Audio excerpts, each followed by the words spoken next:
Good morning, everybody. I want to welcome you here to Prog Monster. My name is Murph. I am the host of this show, a show dedicated to progressive rock and other forms of rock music. So we're here to start month of May, a new series. This has been one that I had on my list since last year and just kept backing it off to put something else in there. But I decided it's time to do this one. This is my 31 favorite new wave bands. So what is new wave? Well, I don't even think it's called new wave anymore. I don't even know what they refer to it. It's something different now, and I just can't remember what it is.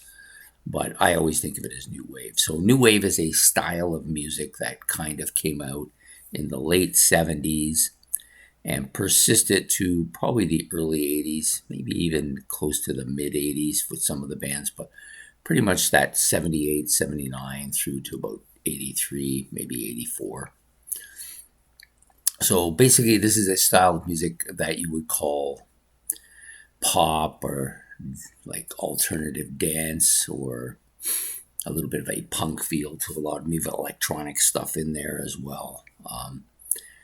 And the music, I think, probably was characterized by like quirky guitar, angular riffs, if you want to call them, and that kind of use of, I guess you would call it funny or humorous type lyrics, not so serious lyrics.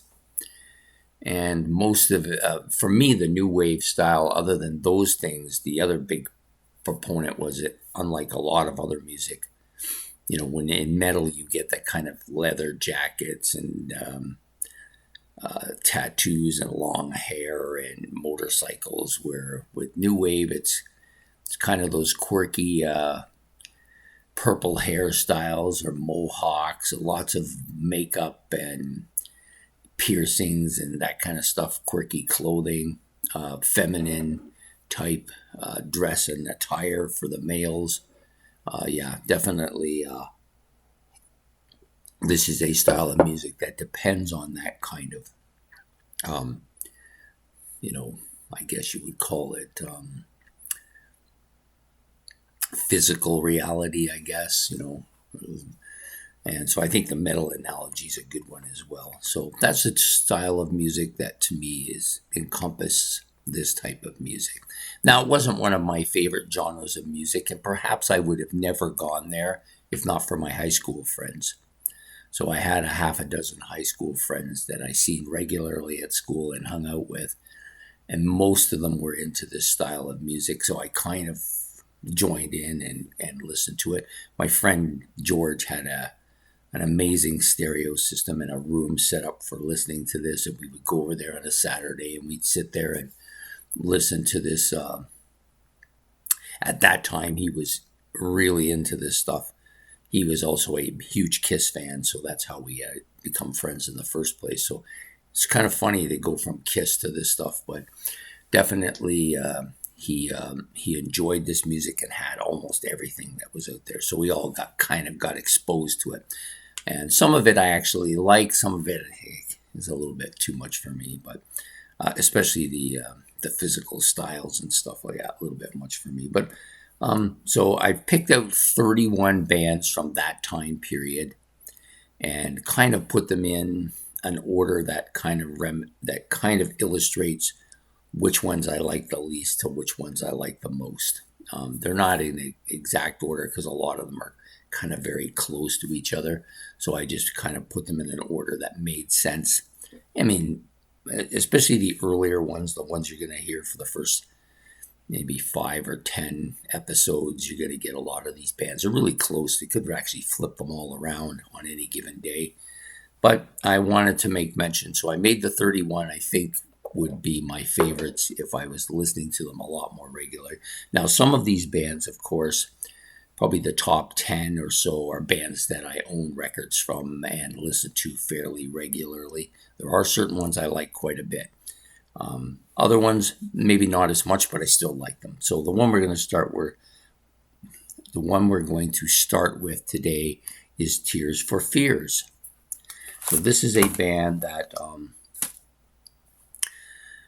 maybe doesn't quite fit the stereotype for a new wave band. The lyrics aren't so quirky. The music isn't so angular on the guitar. They do have a little bit of that kind of look going on, but the music is more, for me, is a little bit more poppy than the rest of the bands. So they came out probably in the late 70s, so they fit right into that time slot. The big song for me was Everybody Wants to Rule the World. That's the one that most people would know. It's the one I liked. Of their songs, it's the one I like. It's probably the most well-known one, too. There are some other stuff that I don't mind, but this is the one that that I tend to stick to when I'm thinking about them. So, yeah, so Tears for Fears today is the first band on the first episode of this, my 31 favorite new wave bands. So this will be the longest, probably the longest episode because of the description. I'll try to keep them a little bit shorter in the future. But I hope you like this first episode on Tears for Fears. So if you have any comments about Tears for Fears or the new wave genre or anything I've said, you can put those in the comments section below. And I would ask that you like and subscribe. That's much appreciated if you're able to do that. And we'll get back at you tomorrow. Well, tomorrow, yeah, for the episode number 2. So take care and have yourself a good one. Goodbye.